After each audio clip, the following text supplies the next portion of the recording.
धम्म और धर्म में क्या अंतर है? धर्म नितांत रूप से व्यक्तिगत है। व्यक्तिगत मान्यताएं, व्यक्तिगत अवधारणाएं, व्यक्तिगत पूजा, व्यक्तिगत अनुष्ठान, व्यक्तिगत बलि, सब व्यक्तिगत था। जितने भी कर्मकांड है, जितने भी रीति रिवाज है, जितने भी ट्रेडिशंस हैं, वो सब मिलकर के धर्म बनते हैं। तमाम धर्मों के धर्मगुरु पुनर्जन्म के बारे में अलग अलग व्याख्याएं देते हैं, आप क्या सोचते हैं इस पर? बुद्ध के अनुसार हमारा शरीर जो है 4 भौतिक तत्वों से बना है, जिसमें पृथ्वी है, जल है, वायु है और अग्नि है। इन चारों तत्वों का एक विशेष रासायनिक प्रक्रिया से गुजरने के बाद जो संयोजन होता है, उसमें चेतना विकसित होती है और चेतना का नाम ही जीवन है।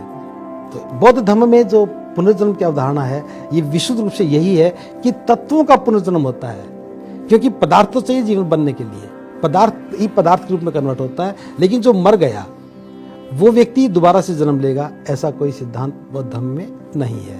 इसलिए बौद्ध धर्म का पुनर्जन्म विशुद्ध रूप से अलग है दूसरे धर्मों से। कुशल संकल्प क्या है और इसका सुखी जीवन से क्या संबंध है? सुख का दूसरा नाम ही कुशल संकल्प है। जी।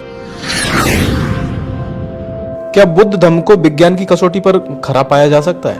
मेरी बात को इसलिए मत मानो कि मैंने कहा है, उसे पहले जांचो, कसौटी पे कसो, अगर वो खरी उतरती तो स्वीकार करो। और ये बात सिर्फ वही कह सकता है जिसकी हर बात विज्ञान की कसौटी पर खरी हो।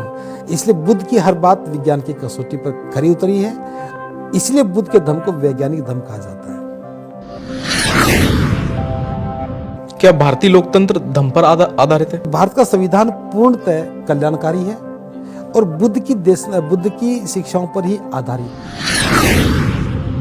बाबा साहब भारत को बुद्धमय क्यों बनाना चाहते थे? बाबा साहब की दृष्टि में बुद्ध के भारत का एक दृश्य था कि भारत से जाति खत्म हो जाए, भेदभाव खत्म हो जाए, मानवीय दृष्टिकोण पर समाज की संरचना शुरू हो जाए, साधनों का ठीक से बंटवारा हो जाए, प्रत्येक व्यक्ति को ज्ञान की प्राप्ति हो जाए, आजीविका के सबके पास साधन उपलब्ध हो जाए और यहां इंसान इंसान की तरह रहने लगे, कोई भेदभाव ना हो, महिला पुरुष में भेद ना हो, मनुष्य मनुष्य में भेद ना हो।